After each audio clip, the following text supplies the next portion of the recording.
Assalamualaikum warahmatullahi wabarakatuh. Selamat pagi dan salam sejahtera untuk kita semuanya. Yang terhormat Bapak selaku dosen pengampu mata kuliah metode penelitian kuantitatif dan juga yang saya hormati teman-teman sekalian. Puji syukur marilah sama-sama kita panjatkan kehadirat Allah Subhanahu wa taala atas segala limpahan rahmat dan karunia-Nya kita dapat melaksanakan pembelajaran seperti biasanya. Salat serta salam semoga senantiasa kita haturkan kepada Nabiullah, Nabi besar kita Muhammad Sallallahu Alaihi Wasallam. Ada pepatah yang mengatakan tak kenal maka ta'aruf. Maka dari itu kita kenalan terlebih dahulu. Perkenalkan, nama saya Nurlelia yang akan menjadi moderator pada presentasi kali ini. Dan tentu saya tidak sendiri. Saya bersama dengan rekan-rekan saya, ada Zalfa, ada Cut Temala, dan juga Hanifah. Pada kesempatan kali ini, kami dari kelompok 1 akan memaparkan hasil diskusi dari kelompok kami tentang salah satu provider quick count pemilu, yaitu poll tracking.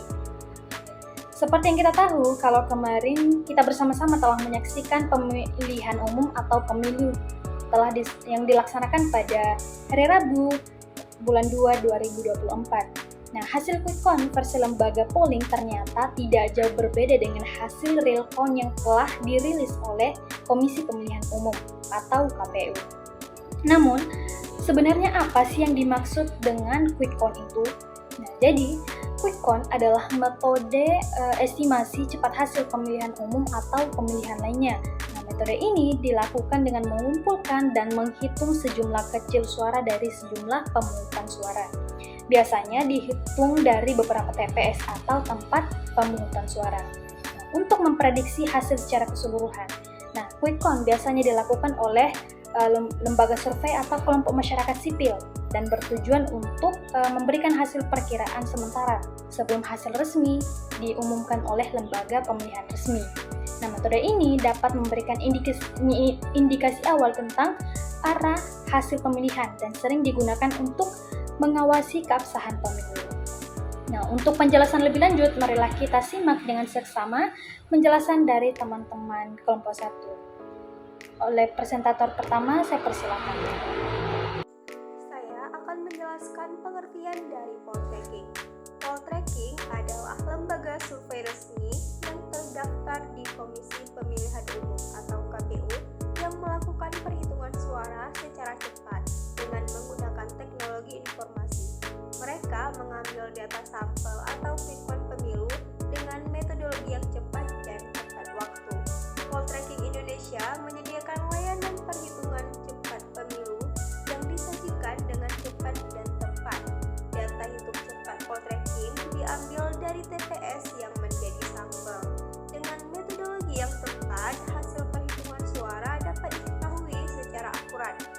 Dan dalam pemilu, quick count poll tracking Indonesia merupakan yang paling tepat dan cepat dalam menghitung suara. Baik, saya akan menjelaskan cara poll tracking mengambil data atau sampel.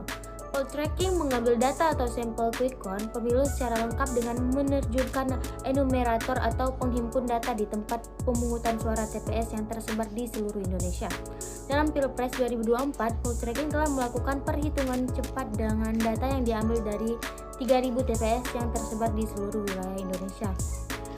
Enumerator atau penghimpun data ini melakukan pencoblosan pada 12.000 respondes yang melakukan pencoblosan di 3.000 TPS yang tersebut. Ada ratusan tim verifikator yang akan memverifikasi hasil pengumpulan data di lapangan dari 3.000 enumerator. Hasil quick count baru akan diumumkan pada pukul 15.00 WIB atau setelah proses pemilihan suara di TPS selesai dilakukan pada pukul 13.00 WIB. Quick count dilakukan untuk memverifikasi dan memvalidasi hasil perhitungan yang dilakukan oleh penyelenggara pemilu seperti Komisi Pemilihan Umum atau disebut KPU. Baik, saya serahkan kembali kepada moderator. Terdapat langkah-langkah umum dalam melakukan quick count yang dilakukan oleh poll tracking. Yang pertama, pemilihan sampel. Sebelum pemungutan suara dimulai, poll tracking akan menentukan lokasi-lokasi yang akan diambil sebagai sampel. Lokasi ini mencerminkan pemilih dan keberagaman geografis di seluruh wilayah. Yang kedua, pengumpulan data. Pada hari pemilihan, tim survei Poltreking akan mengirimkan enumerator atau petugas lapangan ke lokasi sampel untuk mengumpulkan data langsung dari TPS. Enumerator ini akan mencatat hasil penghitungan suara yang akan keluar dari kotak suara dan mencatat data tersebut. Yang ketiga, yaitu pengolahan data. Setelah data dikumpulkan, data tersebut akan diolah dan dianalisis untuk mendapatkan perkiraan hasil. Data akan dibandingkan dengan hasil survei awal dan pemilih dan data historis lainnya untuk mendapatkan perkiraan yang lebih akurat. Yang keempat, perkiraan hasil. Dengan menggunakan data yang telah diolah, Poltreking akan membuat perkiraan hasil pemilu. Perkiraan ini akan mencakup jumlah suara untuk setiap kandidat atau partai serta estimasi yang persentase suara yang diperoleh. Yang terakhir yaitu pengumuman hasil. Setelah perkiraan hasil selesai dihitung dan diverifikasi, Poltreking akan mengumumkan hasil quick count kepada publik. Hasil ini biasanya diumumkan lebih cepat dibandingkan hasil resmi dari Komisi Pemilihan Umum atau KPU.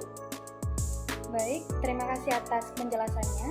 Dengan berakhirnya pemaparan materi dari Zalfa tadi, maka artinya kita sudah sampai di penghujung presentasi dari kelompok 1. Namun, sebelum saya menutup presentasi kali ini, saya akan menyampaikan sedikit kesimpulan dari pemaparan materi tadi. Jadi, quick count meskipun sering digunakan sebagai indikator awal, tapi tidak selalu menghasilkan data yang akurat dan selalu dapat diandalkan. Hal ini disebabkan oleh metode sampling yang cenderung terbatas pada sejumlah TPS saja, dan ini membuat representasi suara secara keseluruhan itu dapat menjadi kurang akurat. Nah, penting juga untuk dicatat bahwa hasil quick count itu hanyalah perkiraan dan tidak memiliki kekuatan hukum. Hasil resmi dari KPU adalah yang memiliki kekuatan hukum dan menjadi acuan utama dalam menentukan pemenang pemilu.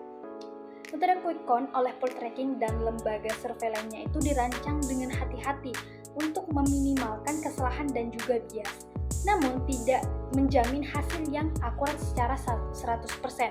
Oleh karena itu, hasil quick count harus diinterpretasikan dengan hati-hati dan dianggap sebagai gambaran awal sementara menunggu hasil resmi dari KPU. Demikianlah kesimpulan yang dapat saya sampaikan. Kami dari kelompok 1 mohon pamit undur diri. Terima kasih atas atensinya dan mohon maaf bila ada kesalahan baik dari perkataan maupun perbuatan. Sampai jumpa di diskusi selanjutnya. Saya akhiri, wabillahi taufiq wal hidayah. Wassalamualaikum warahmatullahi wabarakatuh.